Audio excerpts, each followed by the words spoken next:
ভালো হচ্ছে না।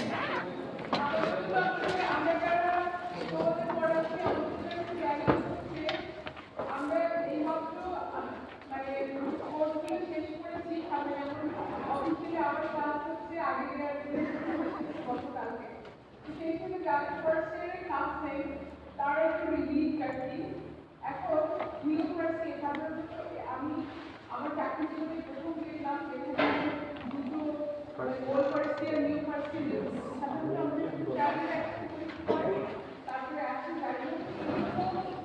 হচ্ছে আমার ক্লাসে রেগুলার এমনিতেও সবার অনেক কিছু অ্যাডজাস্ট করতে হবে তোমরা হয়তো আগে শুনে থাকবে কিন্তু এতে তোমাদের কোনো মানে পার্সোনালি তোমরা একটু সাপোর্ট করবে না আমাদের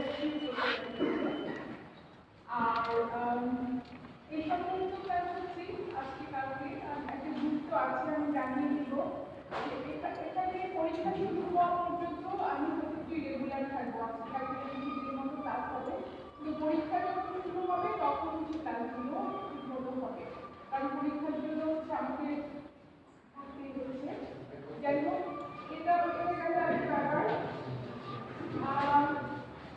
আমি ক্লাস শুরু করার আগে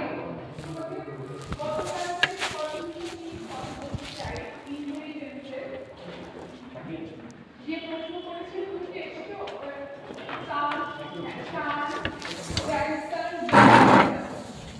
তুমি এই চিত্রটি দেখেছো ওই লাস্ট ক্লাসে একটু দেখছিলাম আর কি।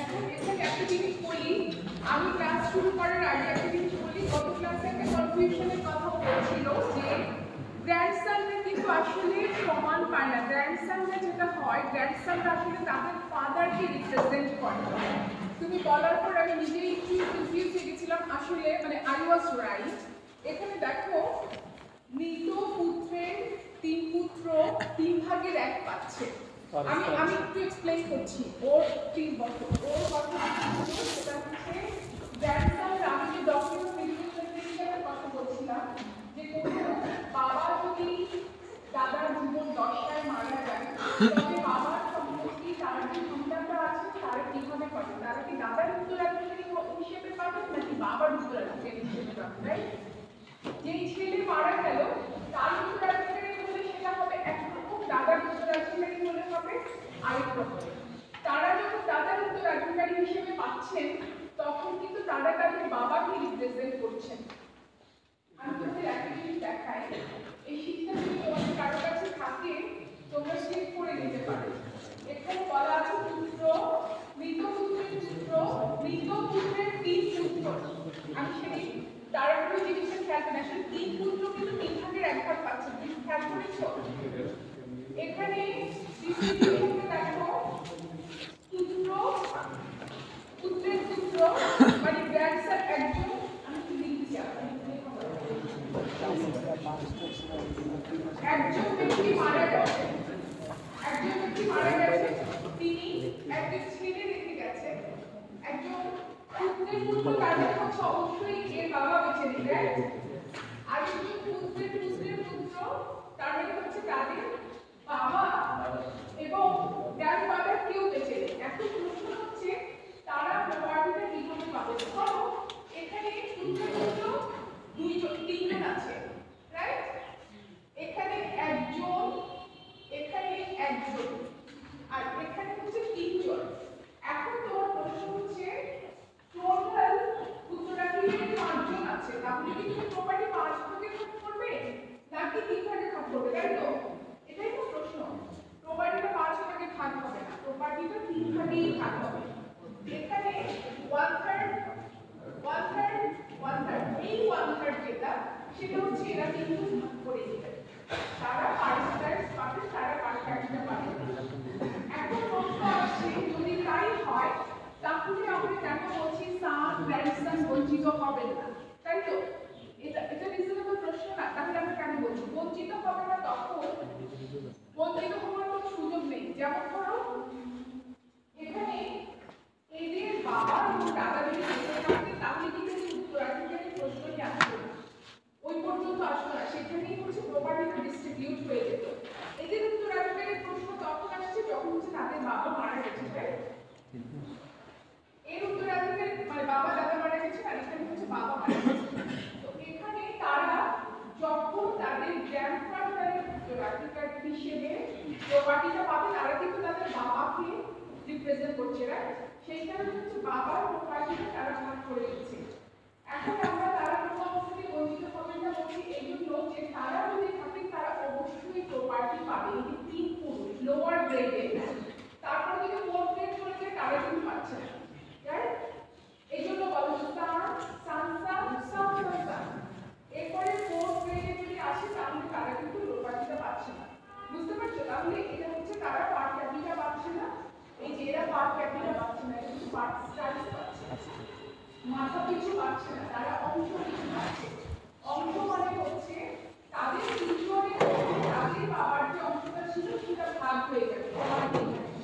হ্যাঁ, ঠিক সেরকম ভাবে এখানে আরেকটা প্রপার ডিস্ট্রিবিউট করা আছে, সেটা হচ্ছে পুত্র মানে সান, তারপর হচ্ছে টু উইডো। এটাও তোমরা অলরেডি দেখেছো, উইডোরা হচ্ছে একসঙ্গে পাচ্ছে একই অংশ, আর বাকিরা হচ্ছে সমানভাবে পাচ্ছে। এটা হচ্ছে প্রপার্টি চার ভাগের এক ভাগ হচ্ছে, ধরো এখানে তিনজন নেই, এখানে তিনজন নেই, এখানেও একজন আছে, রাইট? এখানেও একজন, কিন্তু দুইজন আছে হচ্ছে বিধবা। সেক্ষেত্রে ধরে নিতে হবে টোটাল উত্তরাধিকারী মানে তিনজন সান আর বিধবা কিন্তু একজন, দুইজন বিধবা মিলে একজন ছেলে সমান প্রপার্টি পাবে। তাহলে তোমাকে প্রপার্টিটা ভাগ করতে হবে চার ভাগে, চারজন। তোমাকে ধরে নিতে হবে এখানে চারজন আছে, দুজন বিধবা হোক তিনজন বিধবা হোক, তারা কিন্তু এক পুত্রের সমান সম্পত্তি পাবে। সেক্ষেত্রে প্রপার্টিটা চার ভাগ হবে, 1/4 আর দুই বিধবা যেটা ওটা হচ্ছে 1/4 পাবে। এবং তারা এই 1/4 ভাগ করে পাবে, দুজন অর্ধেক করে 1/4 পাবে। এবং সেটা হবে একজন মারা যাওয়ার পর, একজন বিধবা মারা যাওয়ার পরে তার প্রপার্টিতে তার বার্ষিক হিসেবে আরেকজন যিনি আছেন তার কাছে চলে যাবে। তার যে সন্তান রয়েছে তার কাছে কিন্তু আসবে, এটা তার আরেকজন বিধবা রয়েছে তার কাছে চলে যাবে। ওই বিধবা মারা যাওয়ার পর প্রপার্টিটা হচ্ছে আবার এর কাছে যাবে, যার কাছ থেকে প্রপার্টিটা এসছে তার কাছে যাবে, ঠিক আছে? এখন আমি আশা করছি তোমাদের ইনফ্লুয়েন্সে আর হয়তো কনভিকশন করতে পারি না।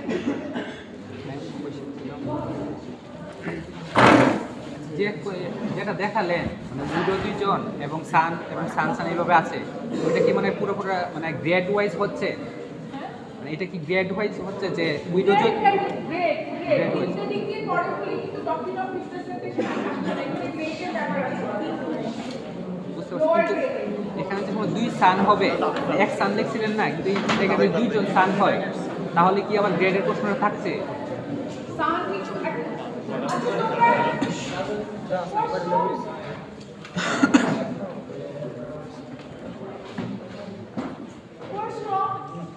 আচ্ছা তোমরা দেরি করে এসছো, তারপরে দেরি করে এসে নয়েজ তৈরি করছো। আমি কিন্তু শুরুর দিনেই বলে দিয়েছি আমার কাছে দেরি করে আসবে না। যদি দেরি হয় তোমার আসবার দরকার নেই, তুমি কাউকে দিয়ে একটা রোল নাম্বার পাঠিয়ে দিবে, আমি পার্সেন্টেজ দিয়ে দিব, ক্লাসে ঢুকবে না। বলো। বলছিলাম যদি এটা গ্রেড ওয়াইজ হয় তাহলে সেই ক্ষেত্রে মানে দুইজন উইডো এবং সান আর পাশাপাশি দুইজন সান আছে, তাহলে কি আবার দুইজন সানের ক্ষেত্রে কি সেই গ্রেডটা কাজ করতেছে, নাকি এটা মূলত ফার্স্টে এটা ইনহেরিটেন্স যে সময় হয় হিন্দুদের, জাস্ট এটা সানদের জন্য ছিল, এরপরে এটা দক্ষিণ আমি তোমার প্রশ্ন বুঝতে পেরেছি। এটা হচ্ছে সান কিন্তু একটা ডিগ্রি, সান ফার্স্ট ডিগ্রি, রাইট? কে বলেছো? Very good. সান হচ্ছে একটা ডিগ্রি, তারপর সেকেন্ড ডিগ্রি, সান যতজনই থাক একটা ডিগ্রি, গ্র্যান্ডসান যতজনই থাক একটা ডিগ্রি, গ্রেট রাইট? সো এখানে সানের ব্যাপার হচ্ছে ওরা কিন্তু পার ক্যাপিটা পাচ্ছে, রাইট? এখানে কিন্তু পার স্ট্রাইক হবে না, সান যতজন সেভাবে হবে। আর বাকি যে তিনটা, আর বাকি যারা রিপ্রেজেন্ট করছে তারা পার স্ট্রাইক পাবে। ধরো একজন সানের 4জন সান আছে, তারা ওই 4জন সান, একজন সান বেঁচে থাকলে যেই প্রপার্টিটা পেত সেটা নিজেদের মধ্যে ভাগ করে নেবে। বুঝতে পারছি। ঠিক আছে, প্লিজ কাউন্ট। হ্যাঁ, আরেকটা এরকম বলা হতো যে এই গ্র্যান্ড সান অথবা সান সান সান ওনারা কখনো বঞ্চিত হবে না, অথবা হিন্দু হিন্দু ইনহেরিটেন্সে সবাই সমান পায়।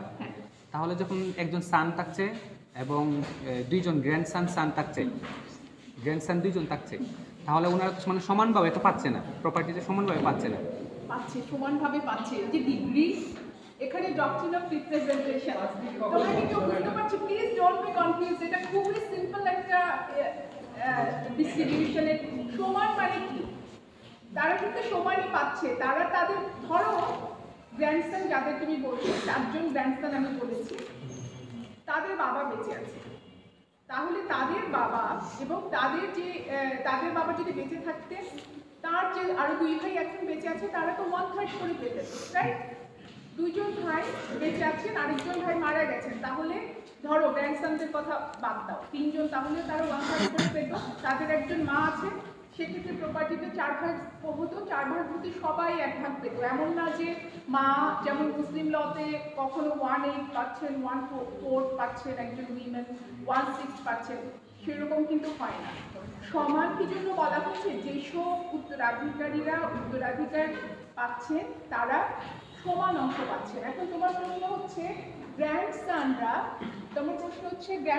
সমান পাচ্ছে না, গ্র্যান্ডসানরা কি করে সমান পাবে? গ্র্যান্ডসানদের যে প্রিডিসিস ফাদার রয়েছে তিনি তো সমান পাচ্ছেন, তার সমান অংশটা তারা নিজেদের মধ্যে ভাগ করে দিচ্ছে। মানে ডিগ্রি ওয়াইজ সমান হচ্ছে, Right. কিন্তু পার্সন ওয়াইজ সমান নাও হতে পারে। রাইট। ঠিক আছে ম্যাম, থ্যাংক ইউ।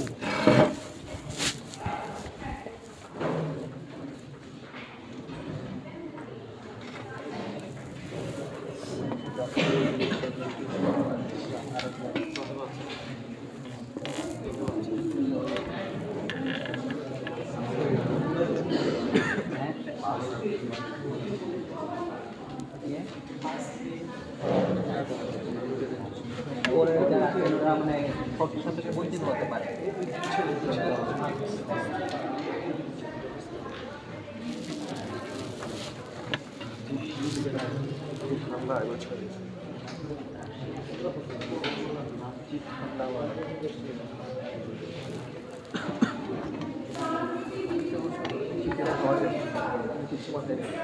খাইছিলাম তো বেড়ে গেছে, খাইছিলাম বেড়ে গেছে।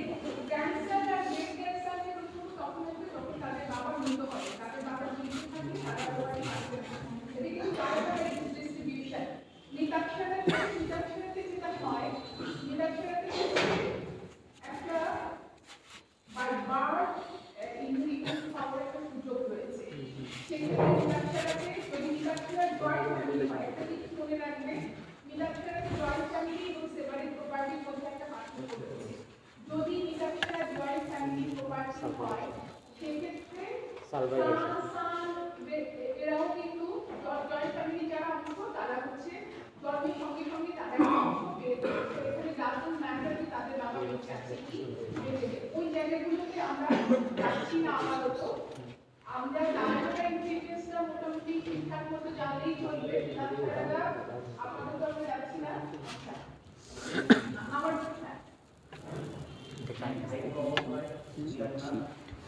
শীত কালেক্ট করছে দিচ্ছিল বলে দুলয়ের নিয়মটা খুব সাধারণ, যে উপরের গ্রেডের কেউ যদি থাকে, উপরের মানে সিরিয়ালটা আছে না, প্রথম 10টা সিরিয়াল তোমার মনে রাখতে চলবে, উপরে কেউ থাকলে নিচে কেউ পাচ্ছে না। এটাই যতটুকু মনে রাখবে বেশি কিছু দরকার। এখন আমি ক্লাসে যাচ্ছি, আমি ইন্টেলিজেন্সের বিষয়টা আনছি, একটু আসলে তোমাদের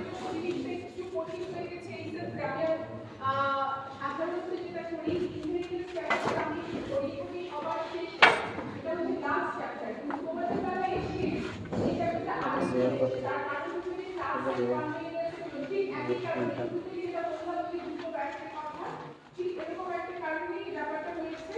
তো আমি চেষ্টা করছি যতটা সহজভাবে ইনহেরিটেন্সটা তোমরা বুঝতে পারো। আজকে ইনহেরিটেন্স এ পর্যন্ত থাক, আমরা আপাতত আর ইনহেরিটেন্স নিয়ে আলাপ করছি না। এরপরে একদম শেষে সিলেবাস যখন শেষ হবে তখন হচ্ছে তোমরা এটা নিয়ে যদি কোনো প্রবলেম ফেস করো বা কিছু আমরা আরেকবার না হয় ইনহেরিটেন্স নিয়ে আলাপ করবো। হ্যাঁ, এখন আমরা অলরেডি ক্লাস শুরু করছি ইন্ট্রোডাক্টরি চ্যাপ্টারে বলা যায়। ইন্ট্রোডাক্টরি চ্যাপ্টার হচ্ছে ইন্ট্রোডাক্টরি চ্যাপ্টারে একটা ব্রিফ আমি তোমাদের অলরেডি করেছি।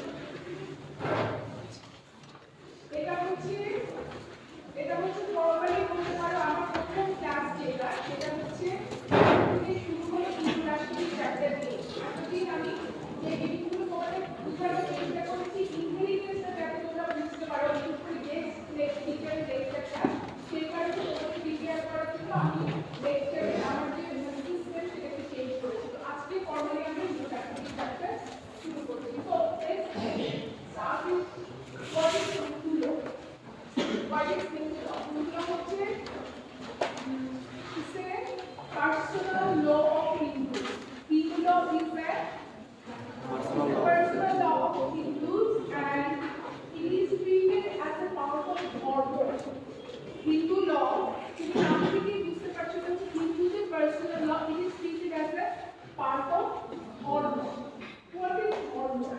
ধর্ম হচ্ছে দেখো যে কোনো ধর্ম শুধু হিন্দু ধর্ম বলেই না যে কোনো ধর্মের মধ্যে স্পিরিচুয়াল ব্যাপার হবে তাই না এটা মোর স্পিরিচুয়াল দ্যান সেকুলার রিলিজিয়ন যে ধর্মের কথা বলো তুমি এটাতে তুমি একটা স্পিরিচুয়াল জায়গা থেকে হচ্ছে ধর্ম মানা হিন্দু ধর্মের কথা হচ্ছে it is a part of dharma it is a part of dharma that হচ্ছে স্পিরিচুয়াল ইন নেচার সাধারণভাবে আমরা ল বলতে যেটা বুঝি যেমন ধরো আমাদের সাথে টুরিস্ট স্টুডেন্টস দেখেছো অস্টিন কি বলেছেন বলো তো লয়ের কথা sovereign command of সবরিং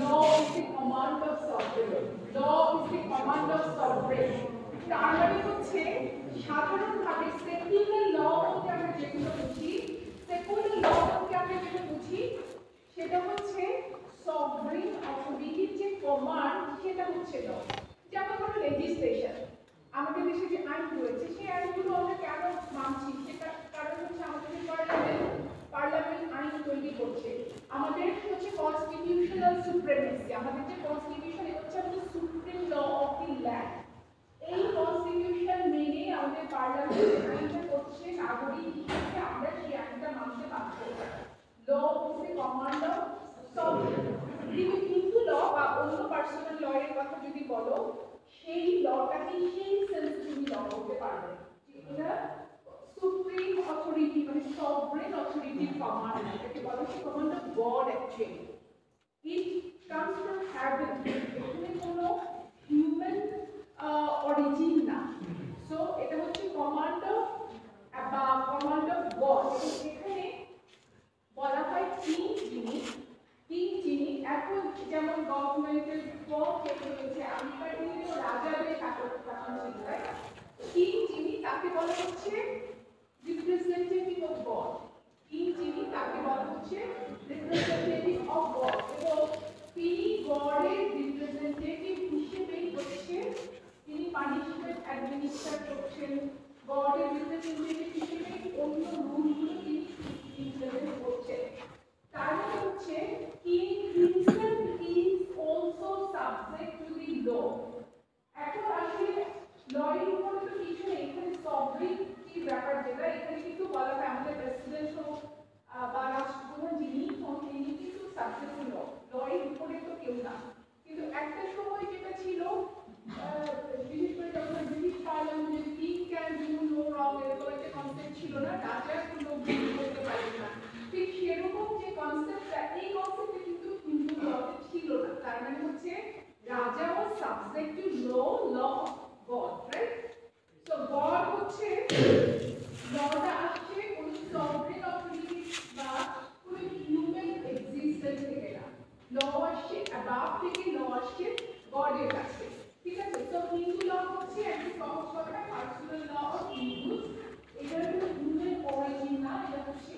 divine origin এবং দিস ইজ পার্ট অফ ধর্ম। ধর্ম হচ্ছে more spiritual in nature than secular. তার মানে হচ্ছে ধর্ম কিসের কথা বলে? ধর্ম কিন্তু বেসিক্যালি প্রত্যেকটা ধর্মে, হিন্দু ধর্ম যেমন আছে, মুসলিম ধর্ম বলো, অন্য ধর্ম বলো, সব ধর্ম কিন্তু ভালো কথা বলে। কোনো ধর্মই হচ্ছে মোরালিটির কথা বলে, ল হচ্ছে স্পিরিচুয়ালিটির কথা যেমনি বলে, যেমন মোরালিটি, সবগুলোর একটা কম্বাইনেশন হচ্ছে ধর্ম। ঠিক আছে? সো ল যখন ধর্মের পার্ট হচ্ছে, তোমাকে মনে করতে হবে যে লটা তোমাকে পালন করতে হবে। কারণ লটা যদি পালন তুমি না করো তাহলে what will say is it, এটা না করাটা একটা পাপের মতো হবে। এটা হচ্ছে লটা হচ্ছে ধর্মের পার্ট। তো তোমরা অলরেডি জানো, আমি যখন সোর্সগুলো আলাদা করছিলাম, হিন্দু লয়ের সোর্সগুলো আলাদা করছিলাম, এগুলো হচ্ছে মোর রিলিজিয়াস ইন নেচার। হ্যাঁ, এগুলোতে কিন্তু প্রাইমারি সোর্স যেগুলো, প্যারামাউন্ট সোর্স যেগুলো, সেগুলোতে কিন্তু খুব মানে মানুষের জাগৃত জীবনের যে সমস্যাগুলো বা সেগুলো অনেক বেশি আলাদা হয়ে, বেশিরভাগই আলাদা হয়েছে টু অ্যাটেইনিং মোক্ষ। মোক্ষ মানে হচ্ছে টু অ্যাটেইনিং সালভেশন, মানে গডের স্যাটিসফ্যাকশন। এটা পাওয়ার একটা কথা বলা হয়েছে, মন্ত্রের কথা বলা হয়েছে, স্পিরিচুয়ালিটির কথা অনেক বেশি বলা হয়েছে। এবং এগুলোর সঙ্গে সঙ্গে আইনের একটা সংযোগ ঘটেছে, কিন্তু এগুলো বেশিরভাগই স্পিরিচুয়াল ছিল। আস্তে আস্তে সময় পরিবর্তনের সঙ্গে সঙ্গে এই স্পিরিচুয়াল জিনিসগুলোকে সেকুলার একটা ভাইব এসছে। সেটা এসছে কিভাবে? সেটা জুডিশিয়াল ডিসিশনের মাধ্যমে এসছে, সেটা লেজিসলেশনের মাধ্যমে এসছে, সেটা ইকুইটি, জাস্টিস এন্ড গুড কনসিয়েন্সের মাধ্যমে এসছে। ঠিক আছে? সো বেসিক্যালি হিন্দু ল হচ্ছে ইজ পার্ট অফ ধর্ম, is not command of sovereign, it's command of God, and he as a representative of God is supposed to implement that law, right? Implement that law, and dharma is the compilation of some rules, regulations which tell you about spirituality, about attaining moksha. ঠিক আছে? So সব কথাই হচ্ছে আমাদের morality, ethics, এই বিষয়গুলো হচ্ছে ধর্ম কভার করছে। ঠিক আছে? এইটার পার্ট হিসেবে হিন্দুদের পার্সোনাল লাইফের যে সমস্যাগুলো, সেই সমস্যাগুলোর সঙ্গে যখন আমি ধর্মটাকে রিলেট করছি, তখন হচ্ছে কারণ দেখো, সব মানুষের জীবন সব কিছু তো আইনের দরকার আছে, আইন হচ্ছে আমাদের রুলস রেগুলেশন মেনে চলছে, কিন্তু আমাদের জীবনে সব সময় তো ডিসপিউট আসছে না। ডিসপিউট যতক্ষণ আসছে ততক্ষণ কি লড়াই প্রশ্ন আসছে?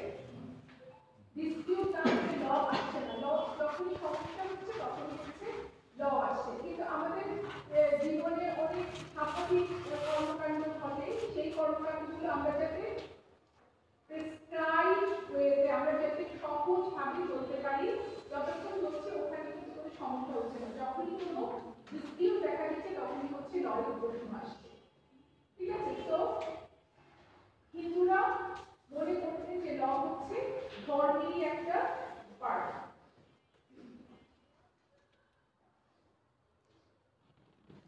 সাধারণভাবে প্রাইমারি যেটা মনে করা হতো, যারা হচ্ছে ধর্মীয় পণ্ডিত, যারা বেদজ্ঞ, তারা যে নিয়ম কানুনগুলো মেনে চলে, তারা যেভাবে জীবন যাপন করে, সেটাকেই বলা হতো ধর্ম। এই যে কম্পাইলেশন অফ ইথিক্যাল রুলস, এগুলো আমরা কোথায় পাবো? যারা বেদজ্ঞ রয়েছে তারা যখন এই জিনিসগুলো মানছেন, তখন আমরা বলে নিচ্ছি এই জিনিসগুলোই হচ্ছে ধর্ম, এটা হচ্ছে একটা প্র্যাকটিস।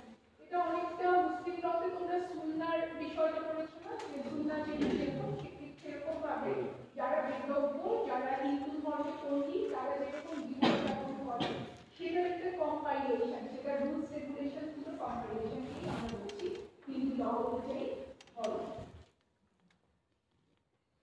তো হিন্দু ল হচ্ছে স্ট্যাচুটরি ল না, মানে হিন্দু লয়ের আমি পিওর হিন্দু লয়ের কথা বলছি, স্ট্যাচুটরি ল না, এটা কোনো ম্যানমেড ল না, এটা কোনো লেজিসলেটিভ ল না, এটা হচ্ছে পার্ট অফ ধর্ম। ধর্ম হচ্ছে compilation of some rules and regulation which derive from the above, যেটা উপর থেকে আসছে, যেটা কোনো হিউম্যান অরিজিন না।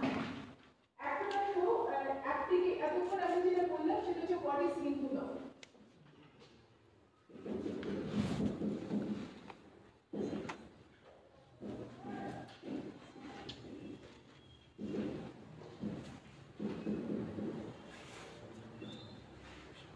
অ্যাপ্লিকেশন অফ হিন্দু ল, এখানে আমরা দুটো জিনিস পাবো।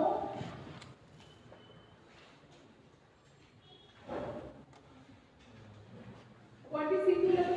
Application of Hindu law আমরা দুটো জিনিস পাবো। একটা হচ্ছে to whom Hindu law can be applied, আরেকটা হচ্ছে to what matters Hindu law can be applied। কাদের প্রতি হিন্দু ল অ্যাপ্লিকেবল হবে, কোন বিষয়ে হিন্দু ল অ্যাপ্লিকেবল হবে। হিন্দু ল এর অ্যাপ্লিকেশনের ক্ষেত্রে আমরা দুটো জিনিস পাবো, একটা হচ্ছে কাদের প্রতি হিন্দু ল অ্যাপ্লাই হবে আর কোন বিষয়গুলোর প্রতি হিন্দু ল অ্যাপ্লাই হবে। প্রথম যেটা কাদের প্রতি প্রযোজ্য হবে, to whom Hindu law will be applied, সেটা হচ্ছে একটা সহজ কথায় দোজ হু আর হিন্দুস, যারা হিন্দু তাদের প্রতি হিন্দু ল প্রযোজ্য হবে, যারা হিন্দু তাদের প্রতি হিন্দু ল প্রযোজ্য হবে। এখন আরেকটা প্রশ্ন আছে, হু আর হিন্দুস। হিন্দুস হচ্ছে বাই বার্থ হতে পারে, বাই রিলিজিয়ন হতে পারে। হ্যাঁ, যারা জন্মগতভাবে হিন্দু তারা তো অবশ্যই হিন্দু। শুধুমাত্র হিন্দু ধর্মাবলম্বী ছাড়াও জৈন, শিখ, বুদ্ধিস্ট এদেরকেও কিন্তু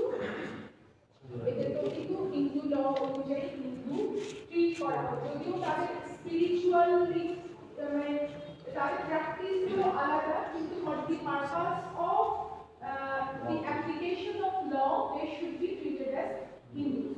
তো এটা হচ্ছে Hindus by birth। এরপর হচ্ছে Hindus by religion। Hindus by religion যারা হিন্দু ধর্ম পালন করে।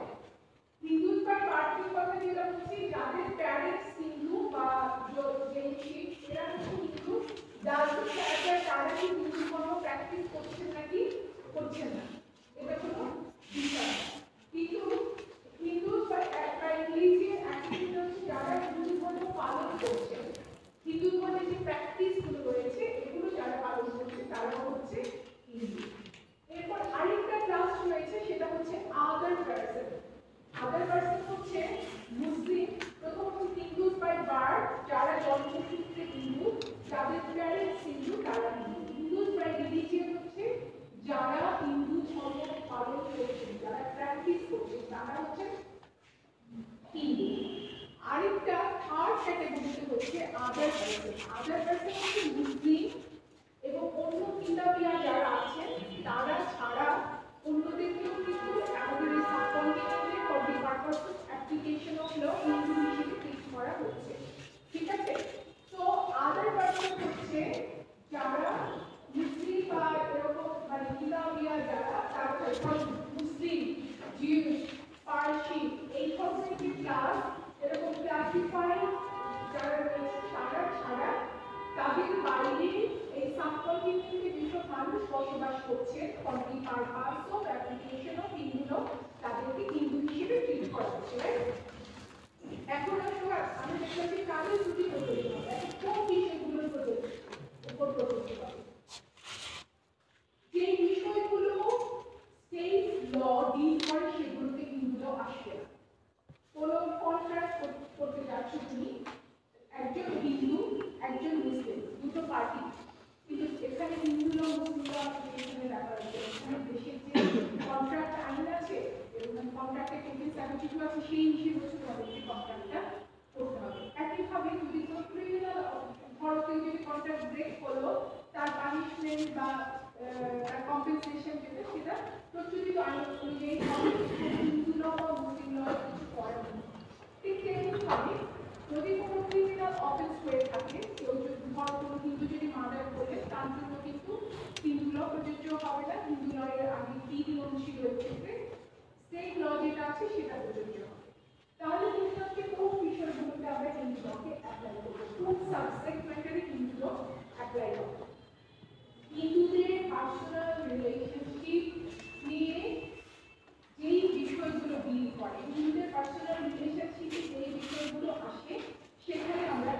অ্যাপ্লাই করবো। যেমন ধরো ম্যারেজ, ম্যারেজ, তারপর মেইনটেনেন্স, গার্ডিয়ানশিপ, এগুলো হচ্ছে পার্সন রিলেটেড। অ্যাপ্লিকেশনের ক্ষেত্রে তুমি আইনের দুটো ভাগ পাবে, একটা হচ্ছে ল রিলেটিং টু পার্সন, আর একটা হচ্ছে law relating to property. Law relating to পার্সনের মধ্যে তুমি পাচ্ছ ম্যারেজ, মেইনটেনেন্স, গার্ডিয়ানশিপ, অ্যাডাপশন, ঠিক আছে, এগুলো হচ্ছে পার্সন রিলেটেড। দেখো ম্যারেজেও কিন্তু একটা রিলেশনশিপের ব্যাপার আসছে, কিন্তু বিয়ের যে রিচুয়াল সেটার সঙ্গে কিন্তু তুমি মুসলিম বিয়ের রিচুয়ালকে মেলাতে পারবে না, দুটোই ডিফারেন্ট, ঠিক আছে। ঠিক তেমনি ভাবে বিয়ের পরে একটা স্বাভাবিক প্রশ্ন আসছে মেইনটেনেন্সের প্রশ্ন। এখানেও কিন্তু পার্সন, ধরো একজন ব্যক্তি তার ওয়াইফকে যেমনি ভাবে মেইনটেনেন্স দিতে বাধ্য, ঠিক তেমনি ভাবে তার যে মাইনর চিলড্রেন রয়েছে, তার এজড প্যারেন্টস রয়েছে, তাদেরকে মেইনটেনেন্স দিতে বাধ্য। তো এই জিনিসগুলো হিন্দু ল ডিল করছে যখন কোনো ব্যক্তি হিন্দু হয়ে থাকে। এরপর রয়েছে গার্ডিয়ানশিপ। গার্ডিয়ানশিপের একটা ব্যাপার আছে, বিশেষ করে যদি কোনো বাচ্চার প্যারেন্টস, স্পেশালি বাবা মারা যায়, তখন যে গার্ডিয়ানশিপের একটা প্রশ্ন আসে, কারণ মাকে কিন্তু বাবার পরেই গার্ডিয়ানশিপ দেওয়া হচ্ছে না। এখানে অনেকগুলো, আমরা একটা চ্যাপ্টারই আছে গার্ডিয়ানশিপ, আমি তো ডিটেলসে যাচ্ছি না, ওর কথা গার্ডিয়ানশিপ ও পার্সন রিলেটেড বিষয়ে হিন্দুরা ডিল করছে। এরপর হিন্দু লয়ের খুব পিকুলিয়ার একটা ইনস্টিটিউশন হচ্ছে অ্যাডাপশন। অ্যাডাপশন কিন্তু মুসলিম ল বা অন্য কোনো লতে পাবে না।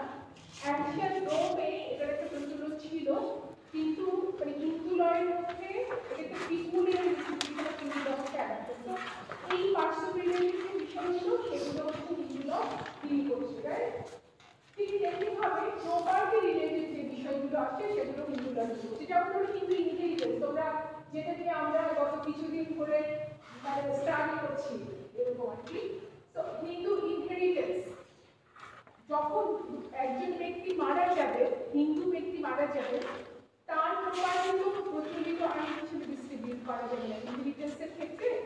সেক্ষেত্রে হিন্দু আইন অনুযায়ী হচ্ছে তার প্রপার্টি ডিস্ট্রিবিউট করতে হবে। ঠিক তেমনিভাবে কেউ যদি উইল করে হিন্দু আইন অনুযায়ী, সেখানে হিন্দু আইনটা মানতে হবে। ঠিক তেমনিভাবে ইন্ডোওমেন্ট রয়েছে। ইন্ডোওমেন্ট মানে মুসলিম লতে ওয়াকফ শব্দটা তোমরা শুনে থাকবে হয়তো, মানে চ্যারিটেবল যে গিফট সেটা হিন্দু লতে রয়েছে। যখন কেউ হিন্দু লয়ের আন্ডারে করবে, তখন মানে যখন হিন্দু সেটা করবে, তাকে হিন্দু লয়ের নিয়মগুলো মানতে হবে, ঠিক আছে। তো অ্যাপ্লিকেশন করতে আমরা পাচ্ছি হিন্দু ল প্রথমে আমরা কাদের প্রতি অ্যাপ্লাই করছি, যারা হিন্দু বা কোন বিষয়গুলোর প্রতি অ্যাপ্লাই করছি, সেটা হচ্ছে তাদের পার্সোনাল রিলেশনশিপ, যেগুলো আছে একটা পার্সোনাল রিলেশন আর একটা প্রপার্টি। তো সেগুলোতে আমরা হিন্দু ল অ্যাপ্লাই করবো। এগুলোর বাইরে অন্য যে বিষয়গুলো আছে সেগুলোতে আমরা হিন্দু ল অ্যাপ্লাই করবো। এবার দেখো সোর্সেস অফ হিন্দু ল। সোর্সেসটাও আমি খুব ব্রিফলি বলেছি আজকে ডিটেইল বলবো।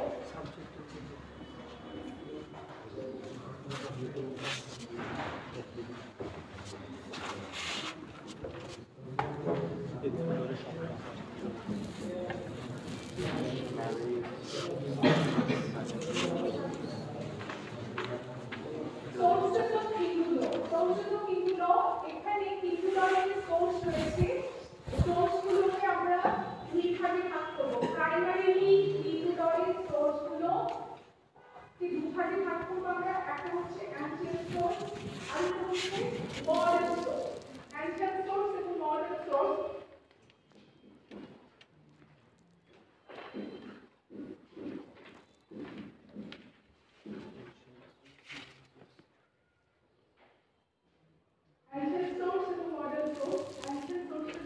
চারটা সোর্স পাবো, শ্রুতি, স্মৃতি, কমেন্টারিজ এন্ড জাজেস এন্ড কাস্টম। চারটা সোর্স পাবো আমরা অ্যাকশন সোর্সে। আর মডার্ন সোর্সে পাবো legislation, judicial decision, equity, justice and good conscience. তাহলে আমাদের সোর্স হচ্ছে কটা? টোটাল 7টা সোর্স আমরা পাচ্ছি। প্রাইমারিলি আমরা সোর্সকে দুই ভাগে ভাগ করব, অ্যানসিয়েন্ট সোর্স, মডার্ন সোর্স। নাম থেকেই বুঝতে পারছো অ্যানসিয়েন্ট সোর্স মানে সেই আদিকাল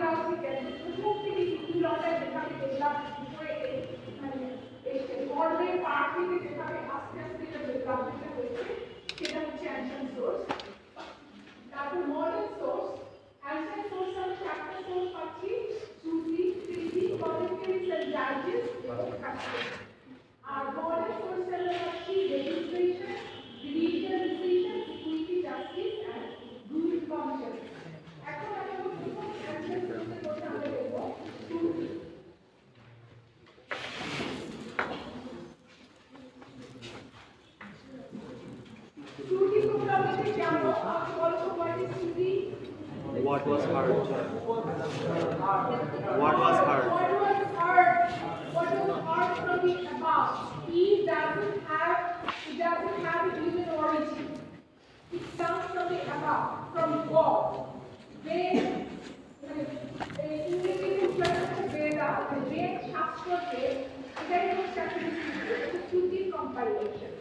What was heard from the above, what was heard from the God, এখানে কোনো হিউম্যান অরিজিন নেই। মনি ঋষিরা গডের কাছ থেকে যেটা শুনেছেন তাদের যে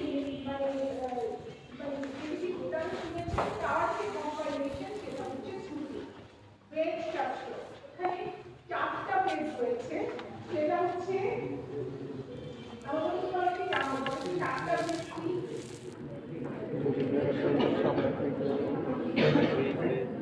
ঋগ্বেদ, সামবেদ, যজুর্বেদ, অথর্ববেদ। 4টা বেদ রয়েছে। এই বেদ শাস্ত্রগুলোকে বলা হচ্ছে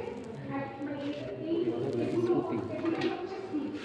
ঠিক আছে, মনি ঋষিরা গডের কাছ থেকে বিভিন্ন সময়ে যেই জিনিসগুলো শুনেছেন সেগুলো হচ্ছে প্রাইমারি সোর্স, এবং এটা কোনো হিউম্যান অরিজিন না, এটা গডের কাছ থেকে সরাসরি এসেছে।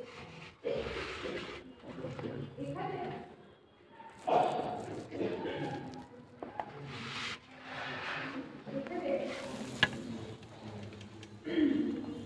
যেটা শোনা হচ্ছে, আগেই বলেছি, এটা হচ্ছে হিউম্যান অরিজিন না, এটা হচ্ছে অ্যাবাভ থেকে আসছে। তার মানে হচ্ছে উপর থেকে যে জিনিসটা আসছে, এখানে বুঝতে পারছো এখানে তুমি হিউম্যান অরিজিনের জিনিসগুলোর সঙ্গে এটা মেলালে হবে না। এখন আমরা যদিও বলছি হিন্দু লয়ের খেয়াল করো, আমরা যদিও বলছি হিন্দু লয়ের প্যারামাউন্ট সোর্স হচ্ছে শ্রুতি, কিন্তু ইন্টারেস্টিং ব্যাপার হচ্ছে এখানে লয়ের খুব বেশি উল্লেখ পাওয়া যায় না। মানে এটার মেইন সিগনিফিকেন্সটা হচ্ছে ইট এমফাসাইজেস অ্যাটেইনিং মোক্ষ, স্পিরিচুয়ালিটিটা এখানে অনেক বেশি ইম্পর্টেন্ট। স্পিরিচুয়ালিটিটা অনেক বেশি ইম্পর্টেন্ট। কিভাবে গডে মানে আত্মার শান্তি পাওয়া যাবে, কিভাবে গডের নৈকট্য পাওয়া যাবে। একটা জিনিস খেয়াল করো, অন্য সোর্সগুলো, অন্য রিলিজিয়াস, আমি বারবার ওগুলোর সঙ্গে কম্পেয়ার করছি যাতে তোমাদের বুঝতে সুবিধা হয়। যদিও আমরা বলছি শ্রুতি হিন্দু লয়ের প্যারামাউন্ট সোর্স, যদিও আমরা বলছি শ্রুতি হিন্দু লয়ের প্যারামাউন্ট সোর্স, কিন্তু এটার মেইন এমফাসাইজ হচ্ছে আত্মার কল্যাণ, গডের সন্তুষ্টি, এই বিষয়গুলো। এখানে লয়ের খুব বেশি উল্লেখ পাওয়া যায় না। এখানে কোনো মন্ত্র, তারপরে music, magical property, chance, mainly spirituality, religious যে বিষয়গুলো থাকে সেটার হচ্ছে এখানে এমফাসাইজটা পাচ্ছে। এখানে কিন্তু লয়ের সিগনিফিকেন্সটা অত বেশি না। তারপরেও আমাদের এই সোর্সটা জানতে হবে। কেন জানতে হবে? বলছি এখানে লয়ের খুব বেশি রিলেটেড, এখানে বেশিরভাগই আছে স্পিরিচুয়ালিটি কথা, অ্যাটেইনিং মোক্ষ এন্ড এভরিথিং, এখানে লয়ের খুব বেশি রিলেটেড। তারপরে এটা ইম্পর্টেন্ট। কেন কি মনে হয়? মানে অ্যান্সারটা একটু রাইট হতে হবে এমন না, জাস্ট কমন সেন্স কি মনে হয়? কি বলছো? This is the right answer. এটা থেকে এমনি প্যারামোসিস, এটা থেকেই বাকিগুলো এসছে, রাইট? এখানে যেটা হয়েছে মনি ঋষিরা যেটা শুনেছেন, তারপর আস্তে আস্তে দেখো এই এখানে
সিটি শাস্ত্রের মধ্যে তোমরা তিনটা সিটি পাবে, the code of Manu, the code of Yajnavalkya and the code of Narada. এখানে মনুস্মৃতি যদি মনুস্মৃতিতে আসো, এটাকে বলা হচ্ছে হিন্দু লয়ের একটা মিক্স সোর্স।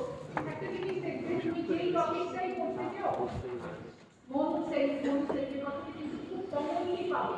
ইয়াজনাবালকা এবং নারদার চেয়ে মনুর কথা বেশি পাবে, ঠিক আছে? মনুটা হচ্ছে যদি মনুটা অনেক বেশি বিজি কনজারভেটিভ, যখন নারদার স্মৃতিটা কিন্তু আরো অনেক লিবারেল। মনুস্মৃতিতে মেইনলি এটাতেও কিন্তু রিলিজিয়াস জিনিসগুলো বেশি এমফাসাইজ করছে। মনুস্মৃতিটা হচ্ছে প্যারামাউন্ট সোর্স। মনুস্মৃতি অনেকটা কনজারভেটিভ, অনেকটা এটা তোমরা আস্তে আস্তে যখন বাকি টপিকগুলো পড়বে, বিশেষ করে স্ত্রীগুলো যখন পড়বে, তখন এটা খুব মানে ইন্টারেস্টিং একটা ডিবেটেরও জন্ম দেয়। উইমেন ইস্যুগুলোতে তো আমরা অনেক বেশি তর্ক বিতর্ক করি, তাই না? আমরা এটা খুব একটা কি বলবো, কন্টেস্টেড এরিয়া। সব ধর্মের কথাই বলো, সেটা মুসলিম বলো, হিন্দু বলো, হোয়াটএভার, সব জায়গায় বিশেষ করে রাইট টু প্রপার্টি যখন আসে, উইমেন্স রাইট টু প্রপার্টি, তখন সেই বিষয়টা আসে। এটা আসলে সময়টা একটা ব্যাপার থাকে, কিন্তু সবাই রাজি ছিলেন। আস্তে আস্তে সমাজ পরিবর্তন হয়, মানুষের লিবারেল থট আসে, তখন একটা জিনিস দাঁড়ায় আর কি। হঠাৎ করে তো আর পরিবর্তনটা আসে না, অনেকগুলো জিনিস সঙ্গে ডেভেলপমেন্টের জন্য দিয়ে যেতে হয়, এর মধ্যে অনেকগুলো থট তৈরি হয়, অনেক ফিলোসফিক্যাল বেস আসে এই জিনিসগুলো। হ্যাঁ, তো যাই হোক, যেটা বলছিলাম, মনুটা হচ্ছে প্যারামাউন্ট, মনুটা হচ্ছে মোর কনজারভেটিভ স্টিল, মনুটা অনেক বেশি সিগনিফিকেন্স দেওয়া হয়, কারণ বাকিগুলো ওই যে যেমন করে সুজির উপর গড়ে উঠেছে, ঠিক তেমনিভাবে বাকি যে ডেভেলপমেন্টগুলো সেগুলো মনুর উপর বেস করে করা হয়েছে। এরপর সেটা হচ্ছে দি কোড অফ ইয়াজনাবালকা।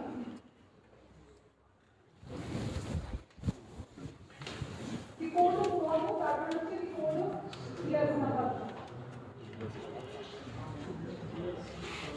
ইয়াজনাবালকার যে কোড, এটা হচ্ছে মনুর চেয়ে আরেকটু লিবারেল। আমরা তো বিকাশারের কথা শুনে আসছি, বিকাশারেরটা কিন্তু মেইনলি ইয়াজনাবালকার কোডের উপরে গড়ে উঠেছে। ইয়াজনাবালকার যে কোড রয়েছে, মানে ইয়াজনাবালকার যে স্মৃতিশাস্ত্র রয়েছে, সেটা কিন্তু মনুর চেয়ে আরেকটু লিবারেল। এবং লয়ের কথা যদি বলি, তুমি প্রথম ইয়াজনাবালকার কোডের মধ্যে হচ্ছে লয়ের একটা, এই যে বললাম প্রথমে কিন্তু লয়ের ইন্ডিকেশন ছিল না, প্রথমে হচ্ছে রিলিজিয়াস বিষয়গুলো ছিল, ধর্মের বিষয়, মোক্ষলা, মন্ত্র, এটসেট্রা। আস্তে আস্তে হচ্ছে লয়ের বিষয়গুলো আসছে, আস্তে আস্তে লয়ের বিষয়গুলো, এই যে বললাম ল আসে তখন, যখন আমরা ডিসপিউট এনকাউন্টার করি তখন ল আসে। হ্যাঁ, তো যখন পরবর্তী ডেভেলপমেন্টগুলো হচ্ছে, স্বাভাবিকভাবে পরবর্তী ডেভেলপমেন্টগুলো লকে ইন্টারসাইড করছে। তো মনু সিটি থেকে আরেকটু লিবারেল পাবে হচ্ছে ইয়াজনাবালকা সিটি। ইয়াজনাবালকা সিটিতে লয়ের একটা স্পেসিফিক ইন্ডিকেশন রয়েছে, এই ক্ষেত্রে যে ইয়াজনাবালকা সিটিতে প্রসিডিউরাল কিছু ব্যাপারের কথা বলা হয়েছে, লয়ের কথা বলা হয়েছে, যদিও খুব ব্রডলি না, স্টিল ইট ওয়াজ দেয়ার। এরপর রয়েছে the code of Narada. The code of Narada, নারদার যে কোড সেটা হচ্ছে অনেক বেশি liberal compare to Manu and Yajnavalkya. Manu এবং ইয়াজনাবালকার যে কোড, সেখান থেকে নারদার কোড অনেক বেশি লিবারেল। এবং নারদা প্রথম হিন্দু লকে মোরাল এবং রিলিজিয়াস ফিলিংস থেকে তিনি একটু সরে এসছেন। তিনি কিন্তু এখানে সেকুলারিজম একটা ইনক্লুড তার ছিল। এই যে আস্তে আস্তে যে ডেভেলপমেন্টটা হয় আর কি, তিনি মোরাল এবং রিলিজিয়াস ফিলিংসের বাইরে এসে লটাকে কি করেছেন, এক্সপ্লেইন করেছেন, এবং প্রসিডিউরাল যে বিষয়গুলো ইয়াজনাবালকা করেছে সেটাকে কিন্তু আরো ইলাবোরেট করেছেন। ঠিক আছে, তো নারদাটা হচ্ছে মোর প্রোগ্রেসিভ, মোর লিবারেল।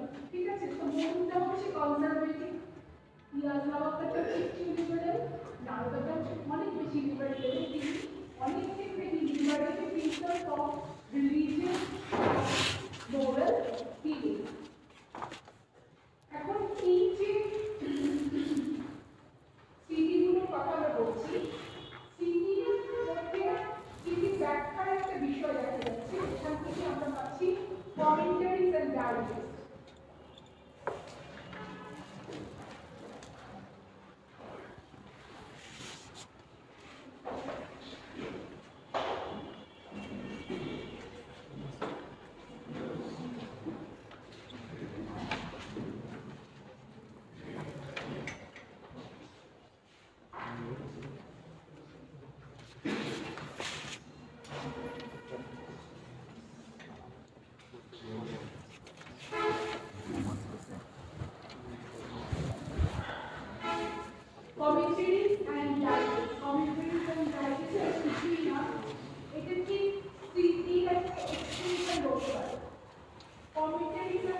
আরেকটা বিষয় হচ্ছে একটা পার্টিকুলার অঞ্চলে যখন তুমি অ্যাপ্লাই করতে যাও কোনো একটা আইন, সেই অঞ্চলের কাস্টম, সেই অঞ্চলের কনটেক্সট সম্পর্কে জানতে হবে। দেখো বাংলাদেশে যে স্পিরিচুয়াল লগুলো আছে, রেস ইন্ডিয়ার আদার পার্টে ডিফারেন্স আছে না, কালচারাল ডিফারেন্স। ওয়েস্ট বেঙ্গল এবং বাংলাদেশের হিন্দু কমিউনিটি যারা রয়েছে তারা অলমোস্ট একই রকম কালচার ফলো করে, কিন্তু আদার পার্ট অফ ইন্ডিয়াতে কাস্টম হচ্ছে ভিন্ন, এবং আদার পার্ট অফ ইন্ডিয়াতে হচ্ছে ইউনিফর্ম তা কিন্তু না, ডাইভার্সিটি আছে না। দেখো ভাষা থেকে শুরু করে খাদ্যাভ্যাস, ইন্ডিয়া তো অনেক বড় একটা দেশ, ইন্ডিয়ার কন্টিনেন্ট বিশাল।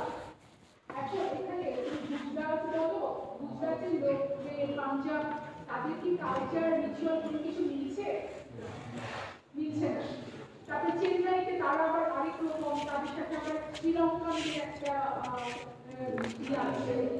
মিল রয়েছে। এই যে একটা ডাইভার্সিটি কালচার, এই কালচারের কারণে একই তুমি যখন বিভিন্ন পার্টে অ্যাপ্লাই করতে যাও একটা প্রবলেম দেখা দিবে না। কালচারালি কি সবাই একই রুল অ্যাকসেপ্ট করবে? করবে না। কালচারালি সবাই একই রুল অ্যাকসেপ্ট করবে, তো সেখানে স্মৃতিশাস্ত্র অ্যাপ্লিকেশনে একটা সমস্যা দেখা দিয়েছে। তো দুটো সমস্যা দেখা দিয়েছিল, একটা সব স্কিলিটির কারণ ক্লিয়ার ছিল না, আরেকটা হচ্ছে বিভিন্ন অঞ্চলের কাস্টম, বিভিন্ন অঞ্চলের কালচার বিভিন্ন রকম। সেক্ষেত্রে একই নিয়ম যদি বিভিন্ন অঞ্চলে অ্যাপ্লাই করতে যাওয়া হয়, দেখা গেল যে ওখানে একটা প্রবলেম দেখা যাচ্ছে। সেই প্রবলেমগুলো দূর করার জন্য, এই প্রবলেমগুলো রিকনসিলিয়েশনের জন্য কমেন্টারিজ এবং ডাইজেস্টেড করে দিয়েছে। ডাইজেস্ট এবং কমেন্টারিজ সৃষ্টি হচ্ছে এই যে কনফিউশন, এই যে কনফিউশন, এগুলো দূর করার জন্য আইনের ব্যাখ্যার দরকার হয়েছে, এবং সেই বিষয়ে দুটো স্কুল তৈরি হয়েছে। একটা হচ্ছে ইন্ডাকশন এবং একটা হচ্ছে ডায়ভারা হচ্ছে জীবন বাহক। ডায়ভারার যিনি মেইন রচয়িতা তার নাম হচ্ছে জীবন বাহক। তিনি হচ্ছে মেইনলি যেটা করেছে সেটা হচ্ছে সবগুলো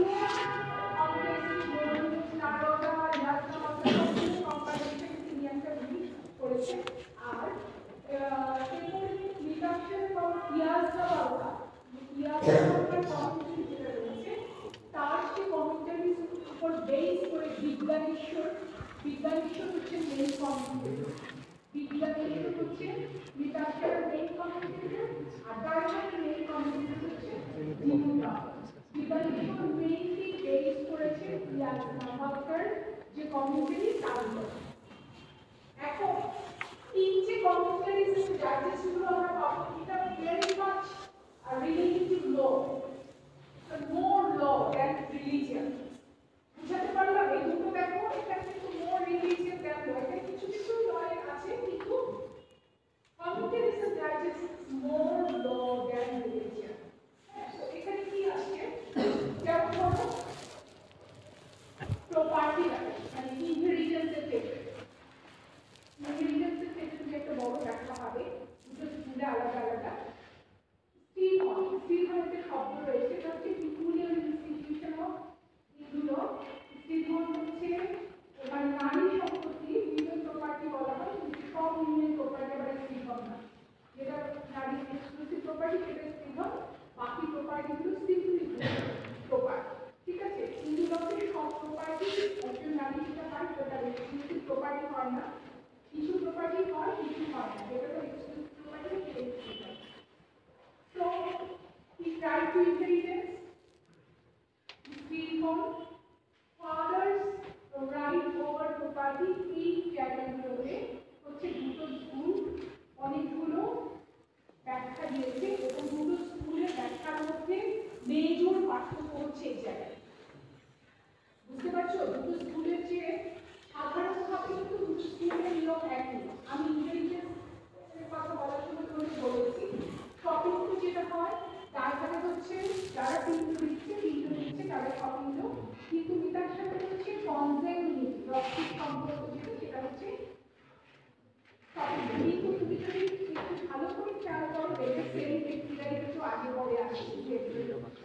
ছাড়া।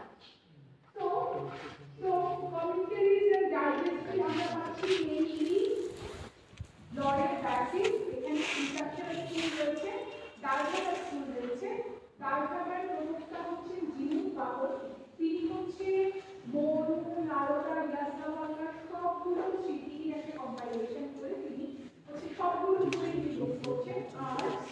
আর বিজ্ঞানীরা যেটা করছেন মেইনলি ইয়াসনাওয়ালা স্মৃতির উপর বেস করে তিনি তার কমেন্টারিটা তৈরি করেছেন।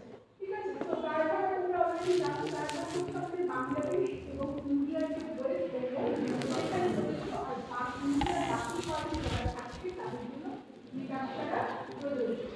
মৃগাক্ষরাতে আবার হচ্ছে সাউথ স্কুল রয়েছে। মৃগাক্ষরাতে আমি বলেছি যে যেমন পাঞ্জাব আর গুজরাট এদের একদমই সঙ্গে একদম কালচার মিলছে না। এই যে কালচারাল ডিফারেন্সের জন্য আবার বিভিন্ন সাউথ স্কুল তৈরি হয়েছে।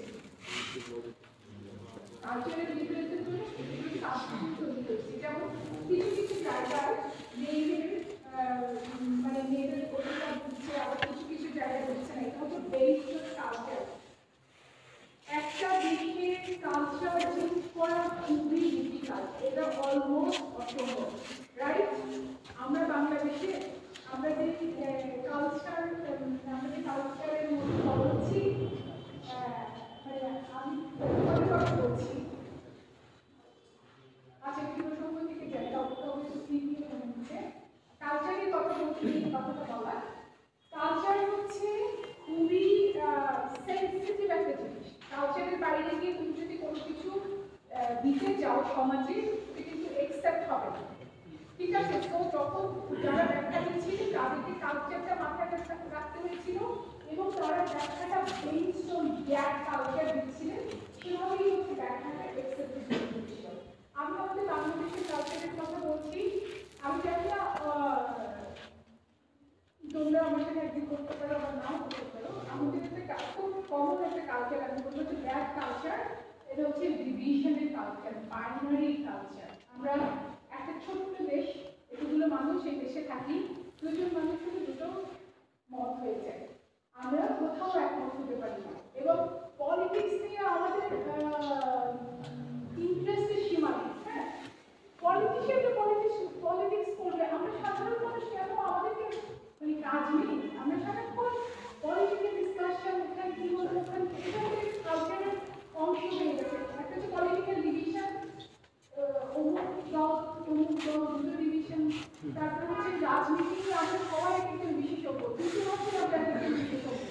এই জিনিসগুলো মানে আমাদের ভেতরে ঢুকে গেছে এবং বিলিভ মি এটা প্রভাব মোটেই ভালো না। তুমি তোমার কাজ করো, বিলিভ ইন ইয়োরসেলফ। তুমি একটা তুমি স্টুডেন্ট, তুমি কর্মজীবী, তুমি ব্যবসায়ী, তোমার কাজ হলো তুমি যখন স্টুডেন্ট তোমার কাজ হলো ঠিকমতো পড়াশোনা করা, নিজেকে গড়া, তোমার পরিবারের জন্য, তারপরে রাষ্ট্রের জন্য। রাষ্ট্রের জন্য তোমার আগে নিজেকে করতে হবে, নইলে তুমি রাষ্ট্র কিভাবে স্টার্ট করবে? অ্যাজ এ স্টুডেন্ট এটা তোমার কাজ। একজন ব্যবসায়ী যিনি, তার কাজ হচ্ছে কিভাবে তিনি তার নিজের তো প্রফিট হবে, প্লাস মানুষের কাছে একটা সেবা পৌঁছে দিতে পারেন। একজন যিনি কর্মজীবী, তার রেসপন্সিবিলিটি হচ্ছে তার যে কাজ সেটাকে তিনি প্রপারলি করেন। কালচার থেকে আমরা যেটা করি, আমরা যেটা ভালো রাখি, আমরা মানে যে ঘরে উঠে মনের মোষ দাঁড়ানো বলতে পারো, অথবা মানে মানে জিঞ্জার মার্চেন্ট যত তোমরা জানো, সব কিছু হচ্ছে আমরা আমাদের জায়গার বাইরে গিয়ে অনেক কিছু করে থাকি, যেগুলো আসলে আমাদের দরকার নেই। আমি জানি না আমি তোমাদের বুঝাতে পারলাম কিনা, তোমরা কি আমার সাথে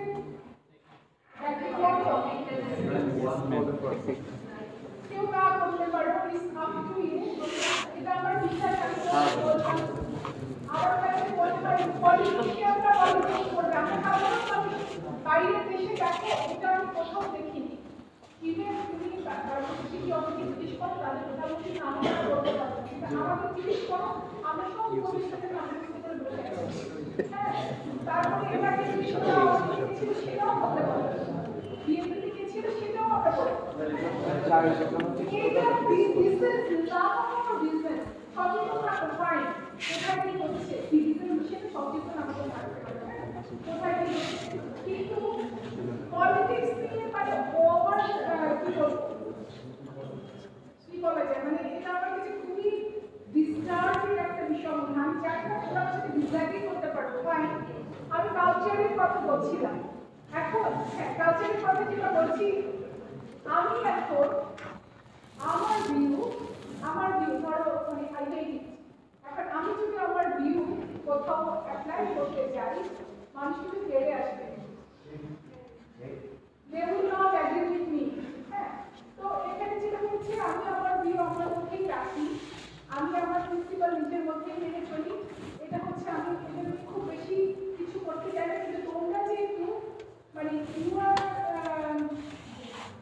part of me in a sense যে আমার খুব বড় একটা মানে আমার কাজের সব কিছু তোমরা কিন্তু অংশ, part of my life, সেই ক্ষেত্রে আমি তোমাদের বলতে পারি, আমার পরিবারকে বলতে পারি, হ্যাঁ, আমার পরিবারকে বলতে পারি, বন্ধুকে বলতে পারি, কিন্তু আমি কারো বিষয়টা বলতে পারি না।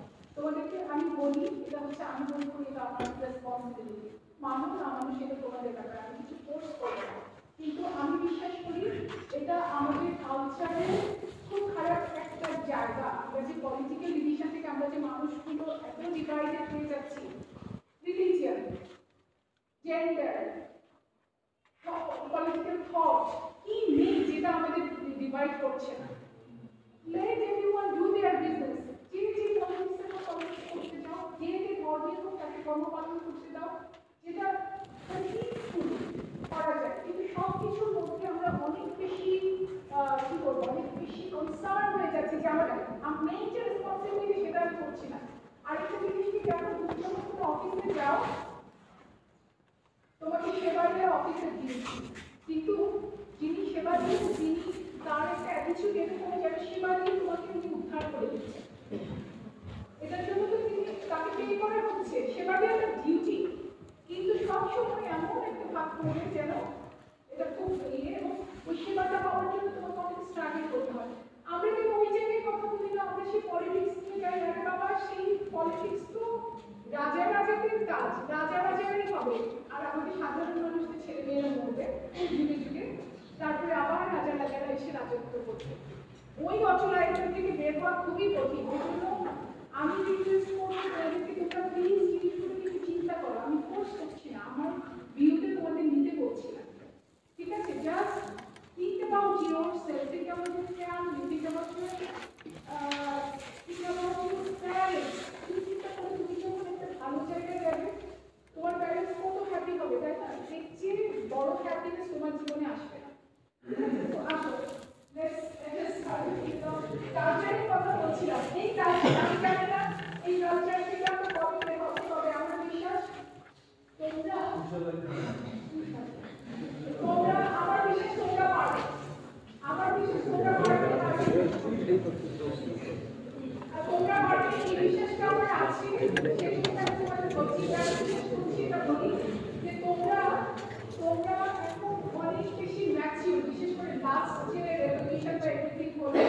তো আমি খুব অবাক হয়ে লক্ষ্য করেছি এত ছোট ছোট বাচ্চারা এত ম্যাচিউর কথা বলছে। আমার মনে হয় যে আমাদের আসলে শেখানোর অনেক কিছু নেই, কিন্তু তোমরা যদি মিসগাইডেড না হও, তোমরা যদি কখনো ইউজ করতে না পারো, তখন যদি কনসিয়াস ওটার দিকে খেয়াল রাখবে, হ্যাঁ। এইভাবে আস্তে আস্তে ইন্ডিভিজুয়াল থেকে ফ্যামিলি, ফ্যামিলি থেকে সমাজ চেঞ্জ হবে। আপনাদের রাইট, ইন্ডিভিজুয়াল, ফ্যামিলি, তারপরে সমাজ, কালচার, আমাদের কিন্তু সমাজ, আমাদের কিন্তু কালচার, তাই না? তাহলে তো আমাদের কি চেঞ্জ করতে হবে? ওকে, সো যেটা বলছিলাম, কালচারালি যদি কোনো কিছু অ্যাকসেপ্টেড না হয়, শ্রুতি স্মৃতি ব্যাখ্যার ক্ষেত্রে যেটা হয়েছিল সেটা হচ্ছে যেই অঞ্চলের মানুষের উপর একটা নিয়ম প্রযোজ্য হবে, যেই অঞ্চলের মানুষের উপর সেই স্মৃতিটা প্রয়োগ করা হবে, সেই অঞ্চলের মানুষের কনটেক্সট দেখে ব্যাখ্যাটা করা হয়েছিল, এবং এই কনটেক্সটের পার্থক্যের কারণে ব্যাখ্যাটা পার্থক্য হয়েছিল, এবং একই জায়গায় একই রকম মতবাদ গড়ে উঠেছিল। সেইখান থেকেই হচ্ছে দ্বারকাটা এবং মীনাক্ষীরা দুটো স্কুলে বের হয়েছে, রাইট? তো দ্বারকাটার মেইন কম্পিটিটর হচ্ছে জিউসবাহ, আর মীনাক্ষীর মেইন কম্পিটিটর হচ্ছে বিদ্যাধীশ্বর। এবার আসো বাস্তব।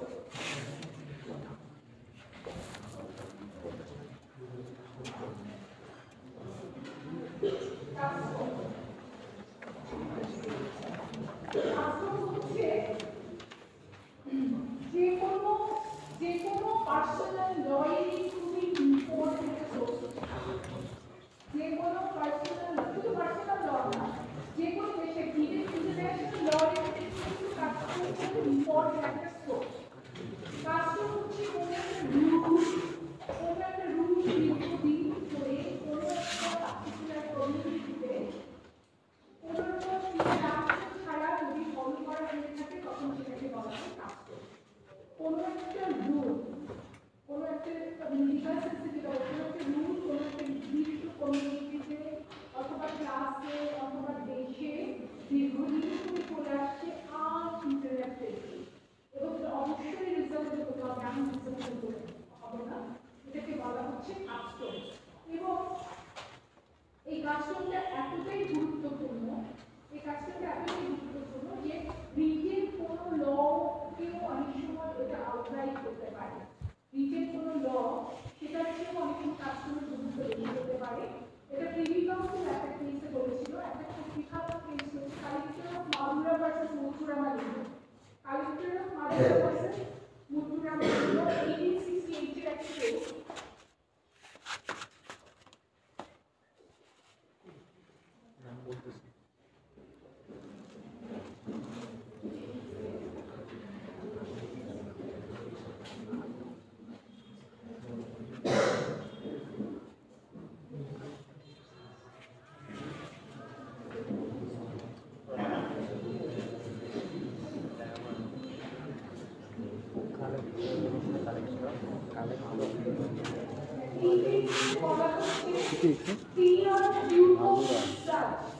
যদি কালেক্টর আমার লেখা বুঝতে না পারলেও পড়তে পারো, ওইটাই টেক্সট আছে, এটা রিডিং কেস সব জায়গাতেই পাবে। কালেক্টর মাদুরা ভার্সেস মথুরামা লিগো, এখানে বলা হয়েছে ক্লিয়ারলি যদি কোনো একটা কাস্টম প্রমাণ করা যায়, সেই কাস্টমটার গুরুত্ব এতটাই বেশি যে এটা রিটেন টেক্সটেও প্রায়োরিটি পেতে পারে।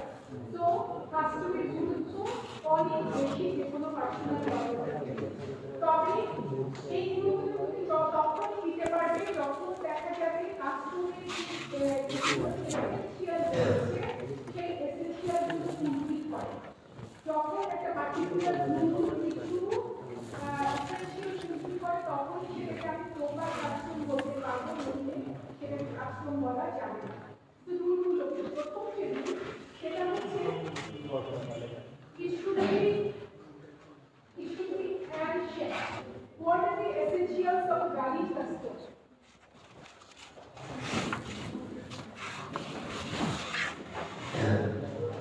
What are the essentials of a valid custom? First essential সেটা হচ্ছে it should be handshake. Handshake মানে হচ্ছে এটা কিন্তু অনেক প্রাচীন বিষয়। কতটা প্রাচীন? প্রাচীন হচ্ছে এরকম প্রাচীনটা এখানে নির্ধারণ করবো যে কোনো দিন ধরে একটা নির্দিষ্ট এলাকা অথবা পরিবার অথবা ক্লাসের মানুষ এই কাজটা বহুদিন ধরে পালন করে আসছে, এবং কবে থেকে কিন্তু শুরু হয়েছে কেউ বলতে পারে এটা কত দিনই পালন করে আসছে। ঠিক আছে, তো এটা হচ্ছে হ্যান্ডশেক। একটা কাস্টম কবে শুরু হয়েছে একটু জানি না, সেটা একটা হ্যান্ডশেক সোর্স থাকতে হবে, তখন সেটাকে বলা হচ্ছে একটা ভ্যালিড কাস্টম, এটা অবশ্যই হ্যান্ডশেক। সেকেন্ড সেটা হচ্ছে ইন্টারিয়াল অ্যান্ড কন্টিনিউয়াস।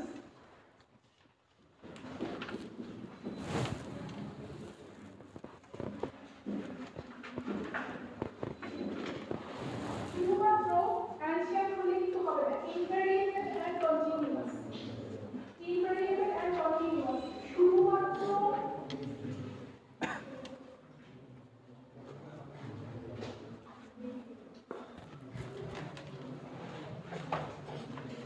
ইনভেরিয়েবল কন্টিনিউয়াস শুধুমাত্র অ্যানসার হলে কিন্তু হবে না, শুধুমাত্র অ্যানসার হলে হবে না, এই কাজটা অবশ্যই কন্টিনিউয়াসলি করে আসতে হবে। যদি এমন হয় কিছুদিনের জন্য সেটা ছিল, মাঝখানে আবার ছিল না, আবার করে চালিয়ে হবে। ইনভেরিয়েবল এবং কন্টিনিউয়াস কোনো রকম ইন্টারাপশন ছাড়া, কোনো রকম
clear and unambiguous statement.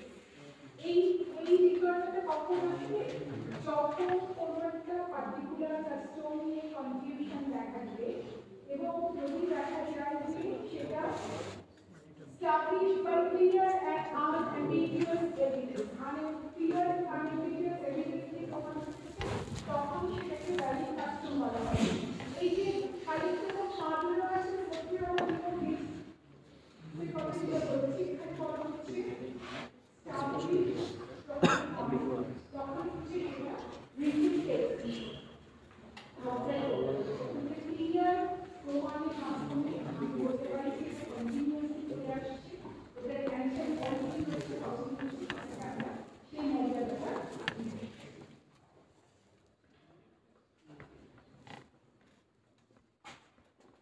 এরপর আরেকটা ফান্ডামেন্টাল রিকোয়ারমেন্ট হচ্ছে it must be reasonable. What does it mean? বলো তো কার কি বলো যে reasonable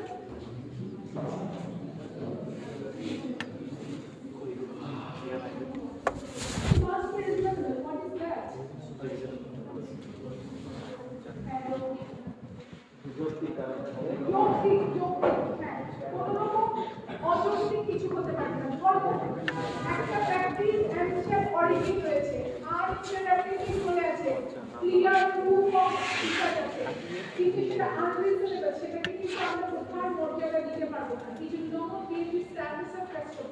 ফর এক্সাম্পল সত্যি কথা ছিল না, সত্যি কথা অ্যান্সার ছিল, তারপর আমাদের একটা ভিডিও আসছিল, তারপর হচ্ছে এটা প্রমাণ ছিল, কিন্তু এটা আমরা কোথাও বলতে পারছি না কেন, কারণ রিজনেবল না।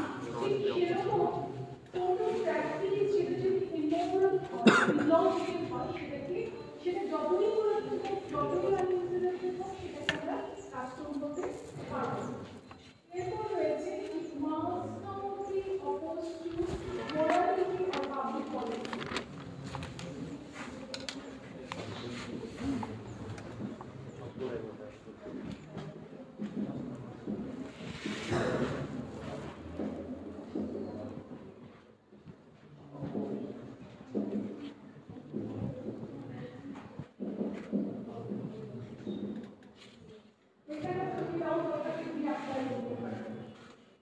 It must not be opposed to morality and public policy. It must not be opposed to morality and public policy.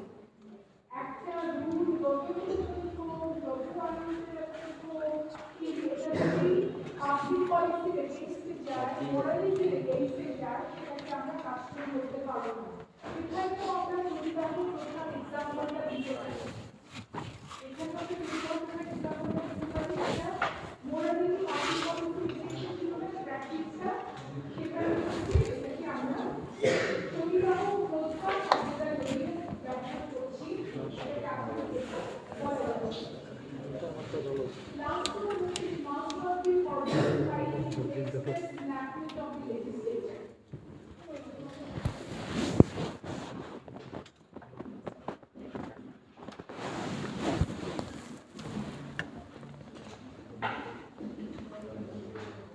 It must not be forbidden by any express enactment of the legislature. এখানেও কিন্তু আমরা সুবিধা হতে apply করতে পারবো তিনটা ক্ষেত্রে। রাজা রামমোহন রায় তোমরা অবধি জানো যে তিনি করেছে সতীদাহ প্রথা উচ্ছেদের জন্য ফাইট করেছে, তারপরে একটা আইন হয়েছে যেটার মাধ্যমে সতীদাহ প্রথাকে রিমুভ করা হয়েছে। তারপর হচ্ছে যেই মাসে আইনটা হয়েছে লাস্ট দেখো it must not be forbidden by any express statute or enactment. তো সতীদাহ প্রথা রিমুভ করে যখন আইনটা হলো তখন হচ্ছে সংবিধানের সেটা বিরোধিতা প্রথা কোনোভাবেই সেটা আর প্রশাসন মর্যাদা তৈরি হওয়ার অবস্থায় থাকে না। ঠিক আছে, তো এগুলো হচ্ছে রিকোয়ারমেন্ট, যেখানে হচ্ছে তুমি একটা রুল নিয়ে কাজ করে মর্যাদা দিতে পারে। Regarding requirement rule should be fulfilled in order to be treated as a rule should be discussed.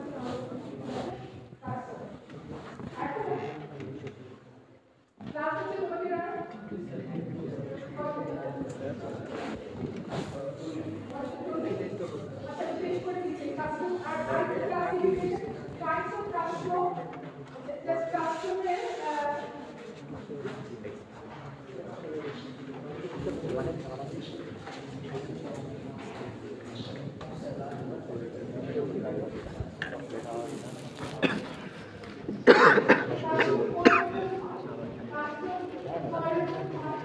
Local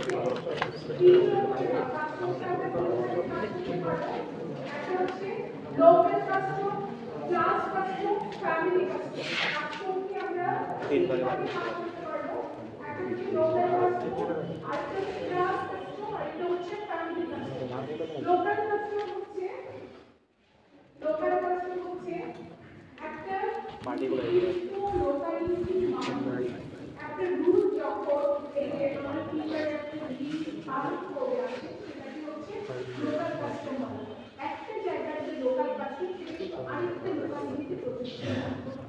local custom হচ্ছে কোনো একটা লোকালিটি কোনো একটা কমিউনিটি মানুষ দীর্ঘদিন ধরে যখন একটা রুল পালন করে আসছে সেটাকে বলা হচ্ছে লোকাল কাস্টম। লোকাল কাস্টম সেই পার্টিকুলার কাস্টম লোকালিটির উপর প্রযোজ্য, অন্যরা কেউ সেটার বেনিফিট চাইতে পারবে, শুধুমাত্র ওই কমিউনিটি লোকালিটির লোকেরা চাইতে পারবে। এরপর হচ্ছে ক্লাস কাস্টম। ক্লাস কাস্টম মানে কিছুই না, কোন একটা নির্দিষ্ট ক্লাসের মধ্যে যখন কোনো একটা নিয়ম করে তখন সেটাকে ক্লাস কাস্টম বলে। যেমন ধরো কোন একটা ব্যবসায়ীতে কোন একটা মানে পেশাজীবী মানুষ অথবা এরকম কেউ যখন নির্দিষ্ট একটা নিয়ম মানে পার্টিকুলার প্রফেশনে, সেটা এগ্রিকালচারে হতে পারে, ট্রেড হতে পারে, বিজনেসে হতে পারে, তারা যখন কোনো একটা নিয়ম মেনে চলে তখন সেটাকে বলা হচ্ছে ক্লাস কাস্টম। এরপর হচ্ছে ফ্যামিলি কাস্টম। ফ্যামিলি কাস্টমটা আসলে একটা নির্দিষ্ট পরিবার, বিশেষ করে ফ্যামিলি কাস্টমের কাছে জমিদার যারা ছিলেন ইম্পার্শিয়াল প্রপার্টি ক্ষেত্রে জমিদারের যে প্রপার্টি আছে সেগুলোকে সাধারণত ইম্পার্শিয়াল প্রপার্টি বলা হয়। ইম্পার্শিয়াল প্রপার্টি মানে যেগুলো ইনহেরিটেন্স হয় না। যেমন ধরো যখন কোনো জমিদার বাবা মারা গেলেন তার প্রপার্টিটা তার যে বড় ছেলে তার উপরে বসায়, এটা কিন্তু ভাগ হয়ে কারণ ছেলেদের প্রতি ছিল, এটা বলা হচ্ছে ইম্পার্শিয়াল প্রপার্টি। তো জমিদার বা এই ধরনের বড় প্রপার্টিগুলোতে দীর্ঘদিন থেকে কোনো নিয়ম তারা যখন পালন করে আসছে তখন সেটাকে বলা হচ্ছে ফ্যামিলি কাস্টম। এবং এই ফ্যামিলি কাস্টমটা সেই ফ্যামিলির জন্য প্রযোজ্য, সেই ফ্যামিলি মেম্বারদের জন্য প্রযোজ্য, এটা আবার অন্য কেউ প্রযোজ্য করতে পারবে না। তো এরকম ভাবে আমরা কাস্টমকে তিন রকম ভাগ করতে পারি: লোকাল কাস্টম, তো অ্যানসার কোর্সগুলো মোটামুটি এরকম বর্ডার সিস্টেম আমরা আজকে ক্লাস থেকে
Yes, ma'am.